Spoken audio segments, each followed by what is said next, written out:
Welcome back. Today, we're diving straight into one of the most chilling murder cases you'll ever hear.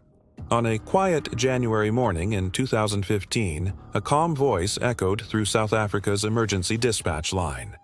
My family has been attacked," the caller said. No panic, no tears, just a steady, almost practiced tone. When police arrived at the Van Breda home, a mansion in the secure Zalze Estate, they stepped into silence and blood. 3 family members lay dead. One was barely clinging to life, and the only one unharmed was the caller himself, 20-year-old Henri Van Breda. Within hours, what looked like a home invasion would twist into one of the most chilling murder mysteries South Africa had ever seen. Because behind Henri's calm voice was a secret darker than anyone could imagine. Before that night, the Van Bredas seemed like the perfect family, successful, happy, and totally unbreakable. Or so it looked. The Van Breda family was the picture of success. Martin, the father, was a respected businessman.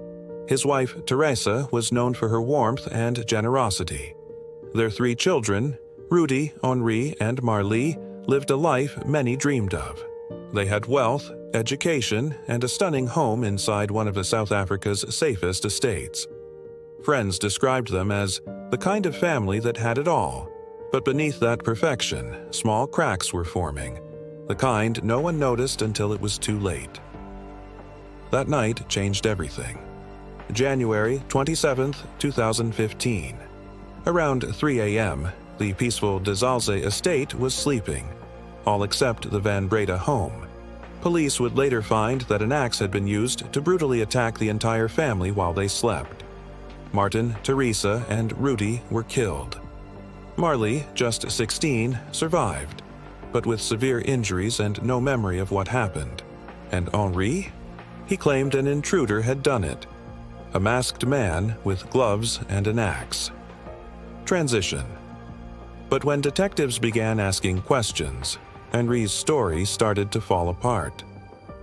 From the start, something about Henri's version didn't make sense. There were no signs of forced entry, no stolen items, and the blood patterns, they told a different story. Investigators noticed Henri's cuts were shallow, almost staged. Security footage showed no intruder entering or leaving the estate. The so-called random attack began to look more like a cover-up. The Van Breda murders have rocked the whole country. Henri was soon charged with the murder of his parents and brother, and the attempted murder of his sister, Marlie. Even in court, Henri stayed cool and collected until the verdict hit. The trial became one of South Africa's most publicized court cases. For 3 years, the world watched as Henri sat in silence, clean-shaven, polite, and seemingly detached from the horror he was accused of. Prosecutors argued that Henri had a violent outburst after a family dispute. The defense painted him as a victim of circumstance. But DNA evidence, blood splatter, and his inconsistent statements told their own story.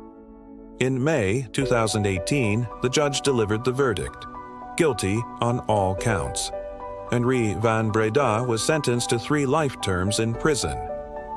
But even after the verdict, one haunting question remained. Why? No one truly knows what caused Henri's breakdown that night. Some say pressure, others say drugs. Marlie, the only survivor, has never spoken publicly about the attack. The Van Breda mansion still stands in Zalze, quiet, empty, and cold. For neighbors, it's a reminder that evil doesn't always come from outside the home. Sometimes it's sitting right across the dinner table. Transition. And that is the story of the Van Breda family, a tragedy that shook South Africa and left a question that may never be answered. Thank you for watching this deep dive into the Van Breda Axe Murders. If you want more true crime stories like this, real cases, real people, and the dark truths behind them, subscribe and hit the bell icon. Comment below, do you think Henri acted alone? Or was there something we missed? Until next time, stay safe and stay curious.